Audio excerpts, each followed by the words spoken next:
Bueno, aquí una vez más compartiendo con Vinicio y tratando de aclarar un montón de conceptos, un montón de dudas y verdades que se encuentran dentro de nuestra querida sociedad. ¿Cómo estamos, Vinicio? Bien, buenos días. Aquí listos para responder a las preguntas. Mira, Vinicio, no hace mucho tiempo ahí hablando con una gente sobre acerca de la venida del Señor, incluso hay un grupo fuerte religioso, los llamados testigos de Jehová. Ellos enfatizan mucho en la venida del Señor. ¿Qué podríamos decir al respecto en relación a la venida del Señor? Bueno, lo que sucede es que hay características que determinan si la venida del Señor está presente o si la venida del Señor no está presente y tampoco está cerca. Cuando el apóstol Pablo dijo allá en segunda a los Tesalonicenses 2, que con respecto a la venida de nuestro Señor Jesucristo y nuestra reunión con Él, Pablo hizo una rogativa y dijo: yo les ruego que no se dejen convencer fácilmente, mover fácilmente de vuestro modo de pensar. Y les dice: y no os conturbéis ni por espíritu, ni por palabra, ni por una carta como si fuera nuestra, porque Pablo estaba previendo que alguien presentaría cartas en su nombre cuando el contenido no era exactamente lo que él había dicho. Entonces, cuando Pablo dice ni por carta como si fuera nuestra, en el sentido de que el día del Señor está cerca. Pablo estaba advirtiendo que el día del Señor no estaba cerca. Pero la pregunta básica es, ¿por qué Pablo decía que no estaba cerca? Si tenemos, la humanidad tiene 2000 años de estar diciendo, muy pronto viene el Señor. El Señor está cerca a su venida. Y dice Pablo, dice la gente, y nadie lo sabe, ni los ángeles del Señor. Pero esa es una forma religiosa de pensar con respecto a un acontecimiento que Pablo advierte y da ciertas características para saber si está cerca o está presente. Pero básicamente, ¿qué se entiende por la venida del Señor? ¿Es un arrebatamiento como se nos inculcó desde pequeño, como inculca la iglesia, que el Señor va a venir y va a arrebatar a su amada, etcétera, etcétera? Bueno, lo que sucede es que cuando Pablo dijo que no estaba cerca era porque no estaba el ingrediente básico. El ingrediente básico para saber si la venida del Señor está cerca es cuando Pablo continúa diciendo, porque no vendrá sin que antes venga la apostasía. La apostasía no es lo que se nos ha dicho por muchos años. La gente piensa que la apostasía está en una religión que habla de María, que habla de los santos, o en una religión que bautiza en el nombre del Padre, del Hijo y del Espíritu Santo. Eso no es apostasía, ahí no estamos apostatando de la fe. Se apostata de la fe precisamente cuando se llega al fundamento donde está oculta la fe. De tal manera que si yo estoy en Mateo, Marcos, Lucas, Juan, y estoy usando los libros proféticos, y estoy leyendo Apocalipsis, Pedro, Santiago, Judas, yo no estoy en apostasía, estoy en una diversidad, pero no en apostasía. Entonces Pablo dice que el Señor no vendrá sin que antes venga la apostasía, es decir, hasta el momento de poder ver la apostasía, que es sinónimo de estar en el rudimento de la doctrina de Cristo, y esa doctrina de Cristo fue escrita por el apóstol Pablo. Es decir, hasta llegar a las 14 epístolas y afincarnos en ellas, si no se llega a ese momento, entonces la apostasía no está presente.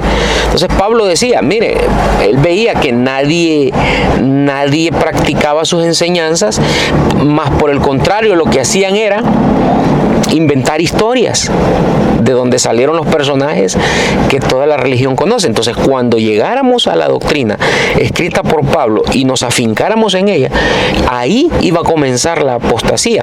Y entonces, ahí sí ya está cerca la venida del Señor. Está bien, pero a mí me quedan un par de dudas ahí. Pero la venida del Señor es un arrebatamiento donde Él viene, o por ejemplo cuando alguien muere o desencarna, se dice que está como en un lugar de espera y después viene hasta que venga en esa venida del Señor y el Señor lo va a juzgar por lo que hizo, O sea, ¿qué tiene que ver toda esta historia que se nos ha inculcado con la venida del Señor? Bueno, la venida del Señor no es nada de eso, esos son parte de los inventos de la religión.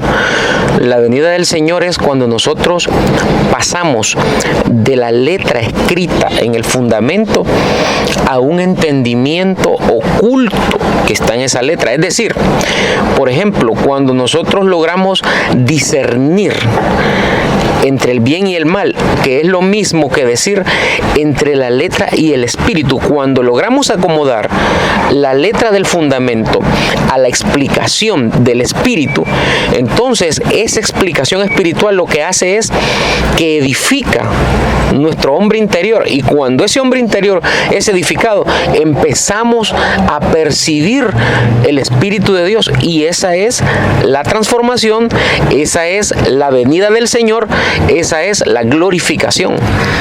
¿Cómo explicamos ese verso donde dice cuando venga el Señor y al afinar trompeta, etcétera, etcétera? Es que esa es la final trompeta. La final trompeta es una forma de expresar una información diferente a la información ya concebida por la humanidad. Cuando Pablo dice, porque se tocará la trompeta y los muertos resucitarán. Esos muertos son aquellos que en espíritu han estado en espera de una información que Pablo le llama la final trompeta, que sería capaz de resucitarlos, es decir, de devolverles la información perdida en un acto llamado destitución de la gloria del Señor. La gloria del Señor es el evangelio perdido por causa de haber participado de carne y sangre y de haber pasado por un cuerpo físico que lo que hizo fue separarnos del conocimiento. Vale decir que no podemos hablar de la venida del Señor sin hablar de la resurrección. Es exactamente lo mismo, la venida del Señor y la resurrección son sinónimos. La venida del Señor es la resurrección, la glorificación, la santificación, la justificación, se le llama herencia, se le llama arrebatamiento, y son sinónimos que el apóstol Pablo usó sin él saber que lo que estaba haciendo era con eso ocultando una información. La gloria de Dios era ocultarse, pero él se oculta en carne, es decir, en información escrita por medio de letra, que Pablo también le llama fundamento del arrepentimiento de obras muertas. Entonces, cuando el Espíritu nos permite, porque no depende del que quiere ni del que corre, cuando nos permite poder ver, por ejemplo, qué es en realidad el rudimento de la doctrina de Cristo, que no es lo que está escrito en Hebreos 6, 1 y 2, sino más bien que eso que está escrito en Hebreos tiene un rudimento que es la letra. Por ejemplo, la resurrección de los muertos. No es pensar en que un muerto va a resucitar viéndolo desde un punto de vista o desde un conocimiento humanístico, sino más bien comprender que lo que resucita en realidad es algo que estuvo destituido y que Pablo le llamó el cuerpo de la humillación nuestra. Es nuestro espíritu que no recuerda la información del Evangelio. Cuando acomodamos la letra al espíritu, comienza la resurrección, comienza el alumbramiento, comienza esos espíritus que Pablo dice que estaban muertos a resucitar. Eso es la resurrección. Lo que pasa es que tenemos que aprender a acomodar lo que está escrito en la letra a nuestro espíritu. Ahí es que se da la resurrección de los muertos, que se llama también la venida del Señor. Ahora, ¿cómo quedan todas estas organizaciones o religiones que por muchos años han venido predicando sobre la venida del Señor, sobre este arrebatamiento?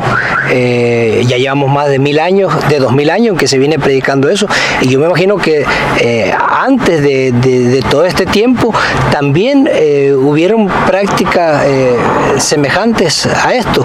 ¿Cómo quedan todos esos grupos religiosos? Lo que pasa es que esos grupos religiosos, conforme al Evangelio, no significan nada. Ellos no han hecho nada, no han logrado nada, no han podido acomodar nada. Esos solamente son grupos religiosos que se convierten en negocios, y no podemos ni siquiera decir en negocios de la fe, porque ahí no está la fe. Esos son grupos que simplemente han sido aprovechados por hombres malos y perversos. Por eso Pablo advertía que no es de todos la fe. Al no ser de todos la fe, entonces, y estar hablando de Dios, lo que estamos haciendo es un negocio. Lo que estamos haciendo es estafando a las personas, mintiéndoles para sacar dinero. Pero la venida del Señor no tiene nada que ver con una religión, no tiene nada que ver con un hombre, con un ser humano. Tiene que ver simplemente con un régimen capaz de sacarnos de la letra y pasarnos al espíritu. ¿Cómo podemos consolar a la gente o hacerle el llamado para que tome conciencia de esto que se está hablando?